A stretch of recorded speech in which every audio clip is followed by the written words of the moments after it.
Hello everyone. Today we will be studying the important concepts of periodic classification of elements. So the first question that arises is that why is the classification of elements necessary? So हमारी daily life में भी अगर हम चीज़ों को categories में segregate नहीं करेंगे तो when the need arises it becomes difficult for us to find the things and it becomes chaotic. So in chemistry also there arises the need to categorize elements under the various heads so that it is easier for us to distinguish between the elements easily. Scientists over the course of years have made several attempts to classify the elements according to their properties and obtain an orderly arrangement out of the chaos. So let's discuss what is a periodic table. So by definition, the periodic table is a tabular method of displaying the elements in such a way that the elements having similar properties occur in the same vertical column or group. At present, 118 elements are known to us, and out of these, only 94 are naturally occurring. Let's discuss Dobriner's triads. So, in the year 1817, Johann Wolfgang Dobriner, a German chemist, tried to arrange the elements with similar properties into groups. He identified some groups having three elements each, and so he named them as triads. This classification was based on the atomic mass. So, according to this, when the elements are arranged in order of their increasing atomic masses in the group of three elements having the similar properties, it is obtained that the atomic mass of the middle element of the triad is nearly equal to the average of the atomic masses of the other two elements. For example, lithium, sodium, and potassium. So, what were the limitations that came with Dobriner's triads? So, it fails to arrange all the known elements in the form of triads, even having similar properties. So, आज जो elements हमारे पास हैं, उन सबको हम Dobriner's triads में differentiate नहीं कर सकते. So now let's come to Newland's law of octaves. So 1866 में जॉन न्यूलैंड्स जो एक इंग्लिश साइंटिस्ट थे he arranged the then known elements in the order of increasing atomic masses. According to this, when the elements are placed in the order of increasing atomic masses, the physical and chemical properties of every eighth element resembles the properties of the first element. He also found that every eighth element had properties similar to that of the first. He compared this to the octaves which are found in music, and therefore it is also known as law of octaves.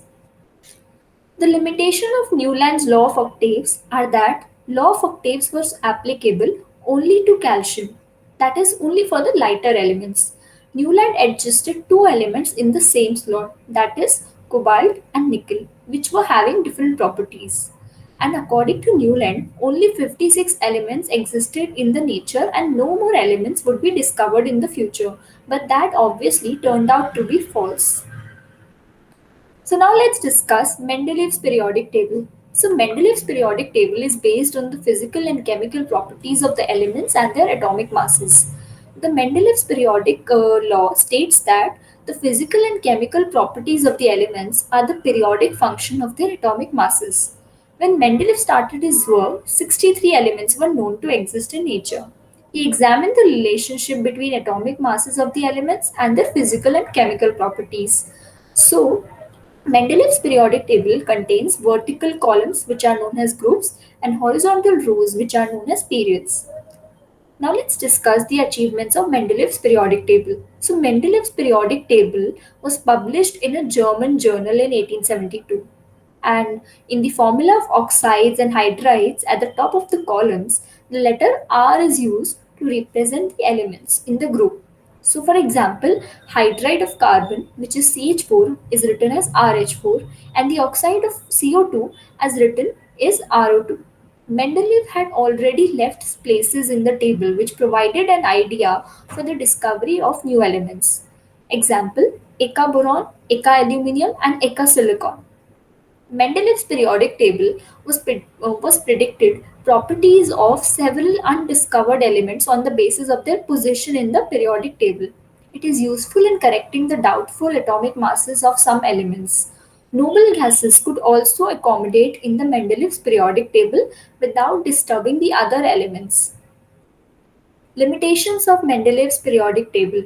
So, number one limitation was that no fixed position was there for hydrogen. It could also reside in the position of with the alkali metals and also with the halogens.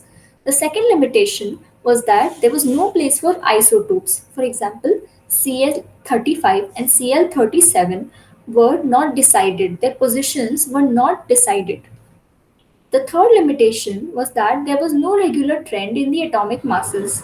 Position of some elements with lower atomic masses before with the higher atomic masses. Example, nickel, which is 58.7, was placed before cobalt, which is 58.9. So now let's discuss the modern periodic table. So in 1913, Henry Moseley showed that the atomic number of an element is a more fundamental property than its atomic mass. The modern periodic law states that the physical and chemical properties of elements are the periodic function of their atomic number. Atomic number Z is equal to the number of protons present in the nucleus of an atom of an element.